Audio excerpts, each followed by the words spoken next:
Président Laurent Gbagbo me charge de vous dire simplement que Dieu vous apaise.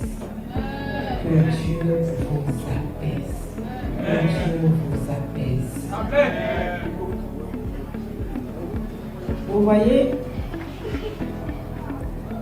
ce qui est déplorable dans ce pays, c'est qu'on ne tire jamais des leçons du passé.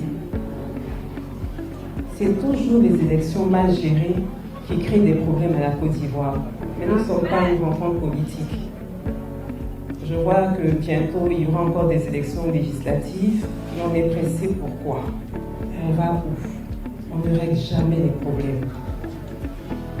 On ne règle jamais les problèmes. On pense toujours que les élections vont régler les problèmes, alors que ce sont les élections mal gérées qui créent des problèmes. Là, vous avez tous suivi ce qui s'était passé. Les gens demandaient au président, avec tout ce qu'on a subi, qui est le seul qui peut dire aux gens, sortez, sortez, occupez les rues. Mais c'est pas facile, hein? Tu vas dire aux gens, allez occuper les rues. Alors que tu sais que peut-être qu'ils vont trouver la mort. Donc c'est des moments où le président était assis. Et ça, je vous le dis. Et puis il pensait, qu'est-ce que je vais dire? Parce que moi, ce que je vois, eux ne voient pas. Maintenant, avec mon ego, je peux venir parce que je sais que j'ai cette force-là que Dieu m'a donnée, où je peux parler. Et puis les gens vont descendre. Mais là, regardez, et puis il y a une dame qui l'avait appelée, puis président, je voudrais prier pour vous. Elle dit, il n'y a pas de problème. Il a dit, il n'y a pas de problème, j'ai passé mon téléphone, il lui a parlé. Et Dieu lui a parlé de l'histoire de Salomon. Elle priait, elle a parlé de Salomon. Alors que moi, le matin, je lui disais, mais qu'est-ce que ce qui se passe aujourd'hui me fait penser à l'histoire de Salomon et les deux mamans qui se battaient sur le bébé. Donc quand la dame a commencé à prier, qu'elle a parlé de Salomon, il m'a regardé comme ça. Je dis, c'est ça. L'histoire de Salomon, il a eu la sagesse divine. Quand les deux mamans se battaient sur le bébé qui était vivant parce qu'un bébé était mort, et il a dit, comment je vais faire pour retrouver la vraie mère?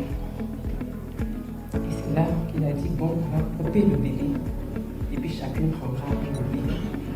La vraie maman a dit, ne le coupez pas, donnez l'enfant à la femme.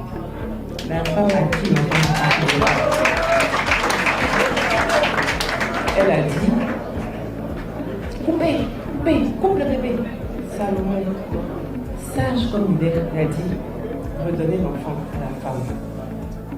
C'est cette histoire de Salomon qui a inspiré le chef. Il ne nous a pas dit, sortez.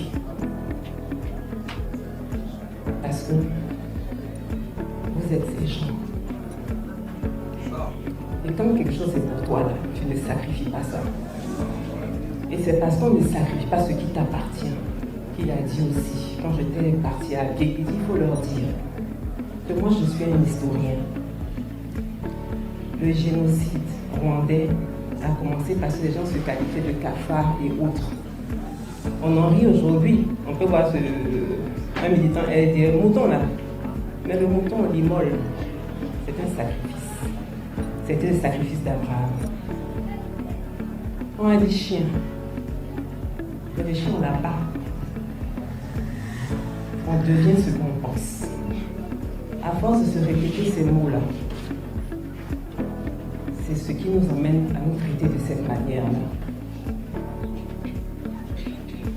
Les gens sont là, je pense qu'il y en a qui se disent, le 25 octobre est passé. C'est fini pour nous, parce qu'on voit le fini, Gbagbo n'est pas devenu président.